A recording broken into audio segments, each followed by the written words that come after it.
네, 어버이날 아버지를 죽인 폐륜 남매가 사회에 충격을 줬었죠. 그런데 이번에는 형제입니다. 60대 아버지를 살해하고 야산에 암매장한 30대 남성이 경찰에 붙잡혔는데요. 숨진 아버지를 암매장할 당시 친동생도 범행에 가담했다고 합니다. 이 얘기도 나눠보겠습니다. 자, 손 변호사님. 네. 자, 폐륜 형제입니다. 이번에는 일단 왜 이런 범행을 했다고 합니까? 네, 일단 그 사망한 당사자는 이제 그 말이었기 때문에 예. 일단 체포된 그런 형제의 증언만 가지고 진술만 가지고 좀 재구성을 할 수밖에 없는 한계는 네. 있습니다. 그런데 아버지가 그 원래 61세에 네. 그 사망 당시 61세였는데요. 아버지가 항상 그 알코올 중독 상태였기 때문에 예. 술을 마시고 집에서 행패를 부렸다. 네. 형제들에게. 그리고 술을 마시면 집에 와서 집기류를 때려 부수고 또 행패를 부리고 욕설을 하고 폭행까지 했다라고 네. 주장을 했습니다.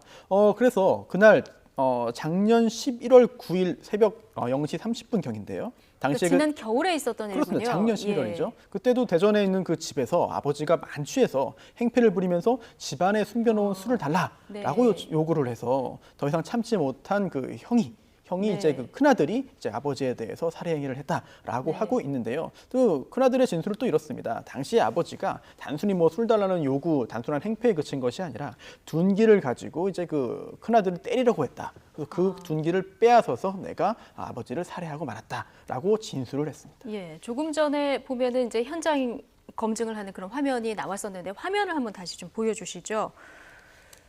네, 그러니까 이제 술을 마셔서 아버지가 행패를 부리니까 이게 너무 자주 되니까 그래서 이제 아버지를 죽였다 이렇게 얘기를 하고 있는 건 아닙니까? 네, 그렇습니다. 예, 당시에 그러면 지금 이게 지금 지난 12월에 일이 있었고요. 네. 지금 이제 경찰이 이 사실을 인지하고 그 현장에 가서 검증을 하는 그런 네, 그런 지금 아마 화면인 현장 거죠? 검증이라기보다는 당시에 그 네. 사체가 매장되어 있는 곳에 대한 진술을 얻어서 실제로 네. 그 사체를 그 발굴하는 그런 장면이 아닌가 싶습니다. 굉장히 네. 많은 과학 수사 인력이 현장에 보이는 걸 봐가지고는 예. 저는 현장 검증보다는 사체 발굴 장면으로 보입니다. 아, 발굴 장면이요. 예.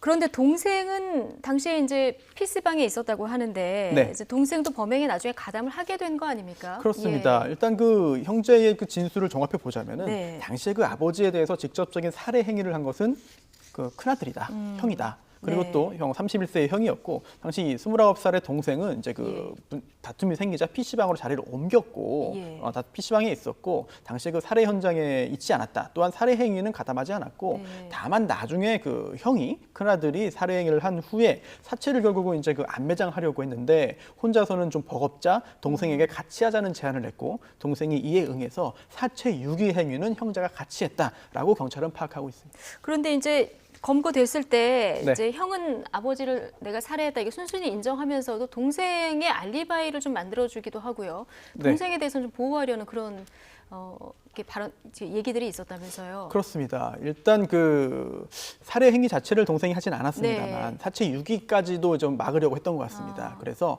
범행 시점을 실제 병원 시점을 이제 그 진술하지 않고 다른 시점을 댔습니다. 그런데 네. 그 시점이 언제냐면은 동생이 병원에 입원하고 있던 때였거든요. 따라서 네. 그 시점에 범행을 했다고 진술함으로써 동생에 대한 그런 그 알리바이를 완전히 만들어 주려고 시도했습니다만 예. 결국은 집중적인 추궁 끝에 실제 범행 그 시기를 실토했고 네. 또한 또 동생도 사체 유기에는 같이 협력했다, 같이 했다라고 경찰이 밝혀냈습니다. 예, 이게 근데 어떻게 뒤늦게 이렇게 알려지게 된 건가요? 네, 사실 그동안 살해당한 아버지가 네. 장기간 동안 그 알코올 중독 상태였기 때문에 종종 병원에도 입원을 했어요. 네. 그래서 주변의 친지나 지인들이나 이제 주변 인물들이 가끔씩 이제 그 행방을 이제 알지 못하고 그런 적이 있었습니다. 예. 그러다 보니까 이번에도 뭐 병원에 가 있겠구나라고 짐작을 했어요, 처음에는. 처음에는. 네, 하지만 그 시간이 좀 오래됐고 네. 좀 길어졌고 예. 또한 또 큰아들, 작은아들에게 물어봤더니 명확하게 어디에 있는지를 얘기를 못하는 걸 예. 보고 이상하게 여겨서 경찰에 신고했습니다. 아. 그래서 경찰이 결국은 이번 사건의 전말을 밝혀내게 된 거죠. 아, 지인들이 너무 오래 안 보이니까 이제 그렇습니다. 신고를 받고 경찰이